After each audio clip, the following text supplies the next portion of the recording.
Bom dia, bem-vindo a outro vídeo. Hoje eu quero continuar lendo o livro de Apocalipse, no capítulo 1, os últimos versículos de Apocalipse, para terminar este capítulo.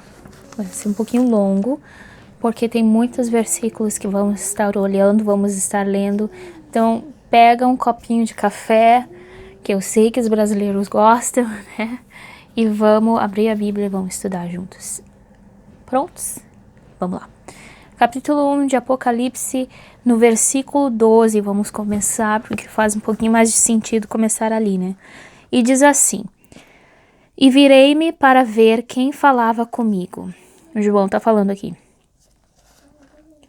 E virando-me vi 7 castiçais de ouro.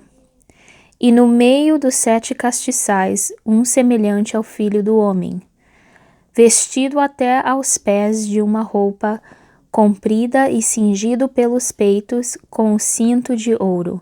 Quando fala 7 castiçais, me lembra daquele hino da Cassiane.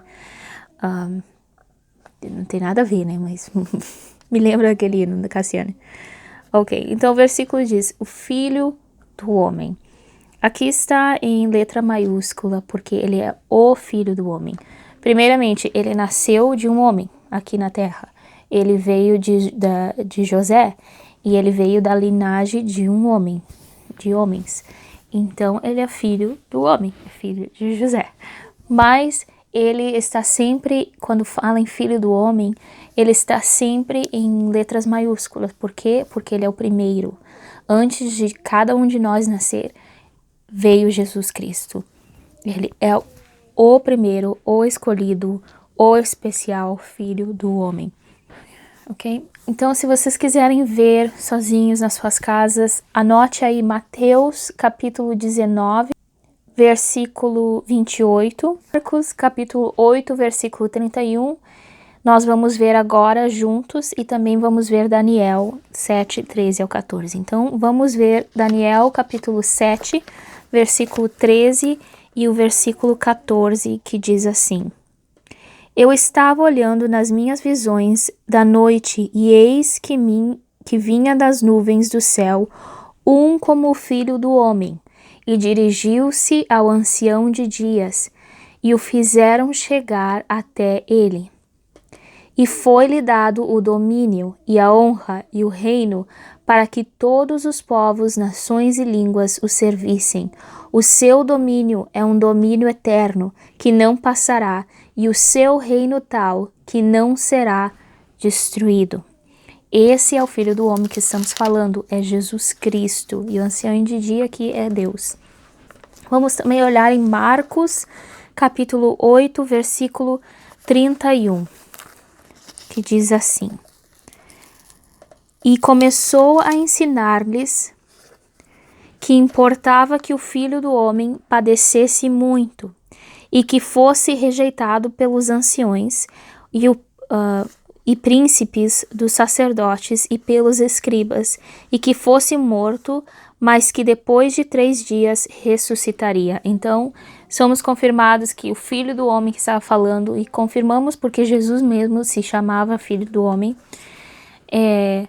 confirmamos aqui nesse versículo de Marcos que estamos falando de Jesus, quando estamos falando aqui no versículo 13 de Apocalipse. Quando ele fala cingido, era um peitoral de ouro que ele estava usando. Então, versículo 14 diz assim: E a sua cabeça e cabelos eram brancos como lã branca, como a neve, e os seus olhos como chama de fogo. Então, o que significa a sua cabeça e cabelos eram brancos como a neve? Era a sua velhice? É porque ele nasceu já faz muito tempo? Não, nunca. Mas aqui está falando da pureza de Jesus.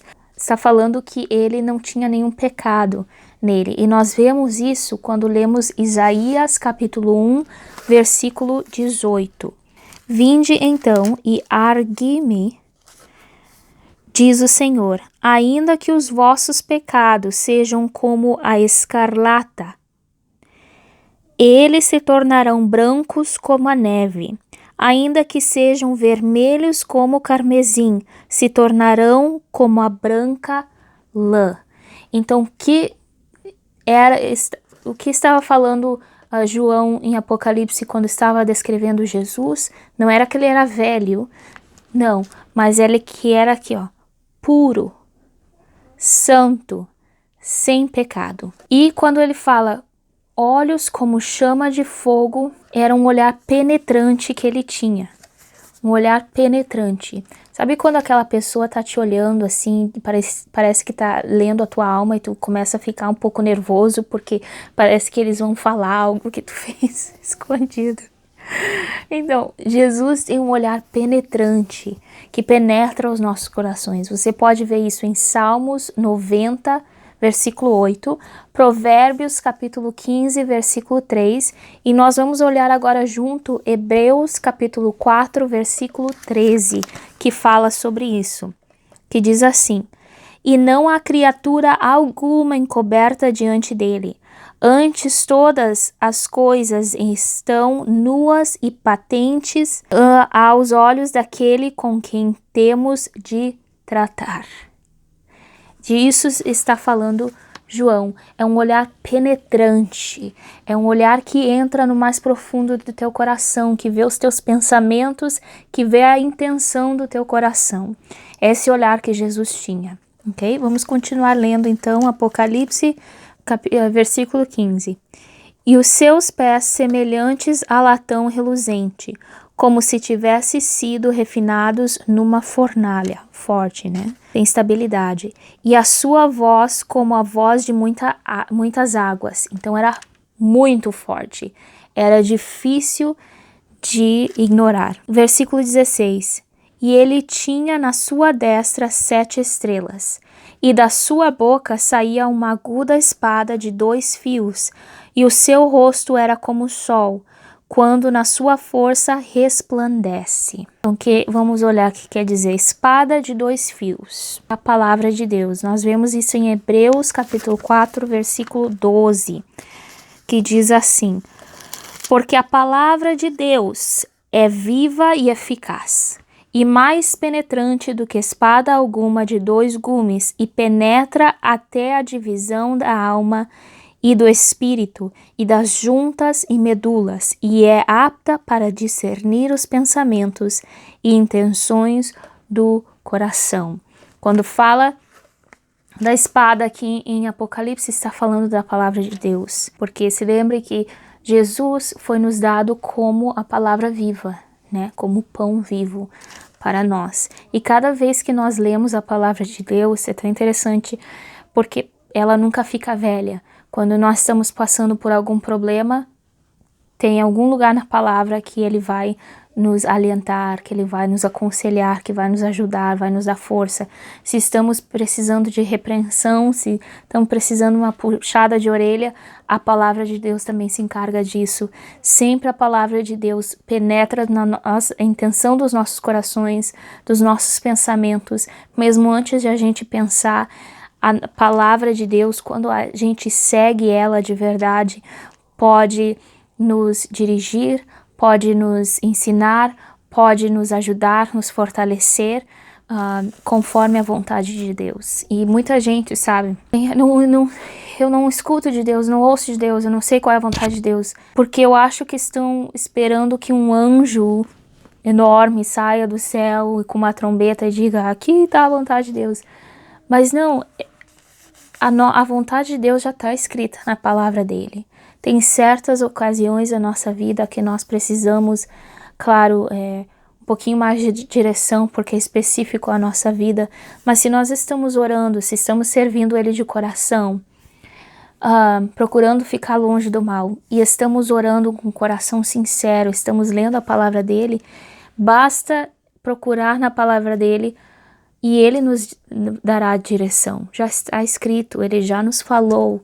Então não precisamos ficar indo e pedindo, Senhor, é da tua vontade que eu vá no restaurante hoje? Senhor, é da tua vontade que eu fale com essa pessoa? Senhor, tem gente, exagero, né, gente? Mas tem gente que faz isso, tem gente que faz isso. Eu me lembro que quando eu era pequena, eu era mais jovem, se a irmã Marilane e o pastor Zé estão me olhando, a filha deles, a Daiane, eu me lembro que a gente sempre pedia sinal de Deus. Tudo era sinal. Tudo era sinal. Se passar um carro preto é sinal. Se começar a chover é sinal. E claro, na nossa juventude a gente fazia coisa assim, né? Mas era tudo um sinal. O problema é quando a gente continua vivendo assim, gente. Porque nem tudo é sinal e tudo já está escrito. Mas eu já saí da palavra completamente. Isso é para outro dia. Vamos continuar. Então, a espada de 2 fios é a palavra de Deus. O rosto, quando fala aqui, e o seu rosto era como o sol, quando na sua força resplandece. Se tu tentar olhar para o sol, é tão forte e tão iluminante que tu não consegue ver, né? É uma glória tão grande que Jesus tem, que não dá nem para ver. Mas nós vamos olhar isso com seus discípulos em Mateus 17, versículo 1 ao 3. E esse mesmo João que vamos falar aqui no capítulo 17 é o mesmo João que está escrevendo as cartas em Apocalipse, né? Então ele diz: 6 dias depois tomou Jesus consigo a Pedro e a Tiago e a João, seu irmão, e os conduziu em particular a um alto monte, e transfigurou-se diante deles, e o seu rosto resplandeceu como o sol, e as suas vestes se tornaram brancas como a luz. E eis que lhes apareceram Moisés e Elias falando com ele. Então aqui Jesus permitiu João, permitiu Tiago e Pedro também ver ele em toda a sua glória, resplandecente como o sol, resplandecente na luz que é Jesus Cristo. E é essa mesma visão que eu creio que João estava tentando falar, que ele estava se lembrando quando aconteceu isso no monte, que ele resplandecia, era tão forte a sua luz. Versículo 17 diz assim: E eu, quando vi, caí a seus pés como morto, e ele pôs sobre mim a sua destra, dizendo-me: Não temas, eu sou o primeiro e o último. Então, era tão grande, tão forte a glória de Jesus que João acabou caindo como morto. Ele não se movia, ele caiu de joelhos. E é tão interessante porque aqui diz que Jesus botou a mão dele e João diz: Não temas. É tão lindo, né? Porque nós acabamos de ler sobre a glória de Jesus. Nós vemos aqui que a sua glória é tão grande, é tão linda, ele é tão puro, é um Deus de salvação. Mas é tão lindo ver que, mesmo que sendo um Deus, Jesus tão forte em sua glória, tão soberano, quando João estava com medo, quando João caiu aos seus pés, que ele não aguentava de tanta glória de Jesus, Jesus, no seu amor tão grande, ele botou a mão dele direita no João e disse: Não temas, sou eu, João. Às vezes nós pregamos muitas vezes, né, Deus como um Deus soberano, mas um Deus como um Deus que só vem contra nós quando fazemos algo ruim, que está só pronto para julgar, um Deus que vai destruir toda a humanidade. Nós pregamos isso e botamos medo nas pessoas. E nos esquecemos muitas vezes de pregar o outro lado de Deus, que é um lado de amor, de misericórdia, que conhece a nossa humanidade, que conhece a nossa fraqueza e que mesmo no meio da sua glória, do seu resplendor, imagina, Jesus saiu de toda aquela glória, ele saiu para se fazer homem, para morrer por nós. E aqui não é diferente. Ele se dobrou e disse: Não te preocupa, João, sou eu. Diz aqui também, que ele diz aqui, que ele é o primeiro e o último. Na cultura judaica, quando o primeiro filho nascia, ele era especial, porque ele era separado para ser um sacerdote. Então, eles acreditavam na sua cultura que ele era redimido, tinha esse destino de servir a Deus. Então ele era preparado com esse propósito, e Jesus foi preparado com esse propósito, né? Também, se queremos ver primeiro e último, podemos olhar em Isaías capítulo 44, versículo 6, Isaías 48, versículo 12, e nós vamos ler agora juntos Isaías capítulo 41, versículo 4, que diz assim: Quem operou e fez isto, chamando as gerações desde o princípio? Eu, o Senhor, o primeiro, e com os últimos, eu mesmo.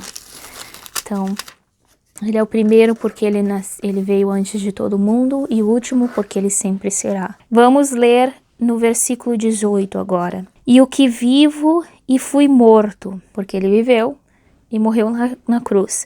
Mas eis aqui estou vivo para todo sempre. Nunca mais Jesus vai morrer. Amém. Ou seja, assim seja. E tendo as chaves da morte e do inferno. No versículo 2 diz assim, que ele tem as chaves da morte e do inferno. Vamos ler em Atos, capítulo 2, versículo 31, para ver o que ele estava se referindo. Que diz assim, versículo 31. Nesta previsão, disse da ressurreição de Cristo, que a sua alma não foi deixada no inferno, nem a sua carne viu a corrupção. Então, Jesus, quando ressuscitou, quando foi morto, na cruz pelos nossos pecados, ele foi ao inferno. Uma, para se cumprir várias profecias. Duas, porque houve pessoas que morreram antes de Jesus chegar, antes de Jesus nascer, e ele queria dar essa oportunidade de salvação para aquelas pessoas, então ele foi resgatar almas. E também porque ele, como ser humano, ele tinha que morrer, e ele tinha que passar pelo mesmo processo que nós passamos. Mas ele venceu a morte, ele não ficou morto, ele não ficou no inferno, ele venceu e tem a chave da morte e do inferno. Ou seja, ele decide a nossa eternidade, quando os nossos dias está predestinado por ele, diz a Bíblia em Salmos. Ele já tem a chave e ele quem decide a nossa vida. Só porque o inferno nós consideramos ser algo com o diabo, quem controla é Jesus, quem controla é Deus. Quem controla o que acontece e o que não acontece é Deus. Okay? Ele tem a chave, ele tem o controle, ele tem essa autoridade. Não vamos nos esquecer disso. Não vamos nos esquecer disso. O diabo só tem o poder que Deus dá para ele, que Deus libera para ele. Mas no momento, como vamos ver em Apocalipse, que Deus disser até aqui, se acabou o poder dele. Então, versículo 20, ok? O mistério das 7 estrelas que viste na minha destra e dos 7 castiçais de ouro. As 7 estrelas são os anjos das 7 igrejas, e aqui anjos em grego são ângelos, que significa mensageiros, que foram os pastores, ou seja, vamos estar falando dos pastores. E os 7 castiçais que viste são as 7 igrejas. Se olhamos no versículo 13, que estava falando dos castiçais, falava que Jesus estava entre esses 7 castiçais. Quer dizer que, por mais que tu olhe outra igreja e diga, não tem como Jesus estar com aquela igreja pela maneira que se veste, ou pela maneira que age, ou pela maneira... Vamos olhar as cartas das 7 igrejas. Nenhuma dessas 7 igrejas eram perfeita. Sempre Jesus estava puxando a orelha delas. E são situações que nós nos encontramos. Mas nós olhamos outras igrejas e dissemos, não tem como Jesus estar lá. Mas diz, sem embargo, que Jesus estava no meio desses 7 castiçais. Ele estava ali, nessas igrejas. Por mais que tu e eu julgue como está atuando um cristão, como está atuando uma igreja, tu diz, não tem como ela ir para o céu. Diz que Jesus estava no meio. E esse julgamento só resta para Deus. Quem pode dizer se vai para o céu, se não vai para o céu, se está atuando bem, se não está atuando bem, deixa isso para Jesus. Se lembre que ele que tem a chave, né? Então, diz a Bíblia, é bem interessante, que ele estava no meio dessas igrejas, no meio com esses pastores. E tem uma carta que fala, tá chamando a atenção dos pastores, mas ele ainda estava no meio daquelas igrejas. Por mais que eles estavam errando, ele seguia no meio delas. Entendeu? Então aí, meus amados, terminou o capítulo 1 de Apocalipse. Eu espero que tenha ajudado a esclarecer algumas coisas. Se tem alguma pergunta, por favor, deixe nos comentários abaixo. Às vezes eu não consigo comentar de volta, então se quiserem, melhor me procurar no Facebook, o meu mesmo nome, Diana Vodunov, e é mais fácil de eu responder em algumas perguntas. Se precisam de oração, me deixa saber também, estou orando por cada um de vocês. Espero que sirva de bênção tanto como tem servido a mim. E esse é o capítulo 1, cheio de informação. Podemos olhar a vida de João, a razão por que foi escrito esse livro. Podemos olhar a Jesus, a vida de Jesus. E então que Deus abençoe e vejo vocês no próximo vídeo. Tchau, tchau.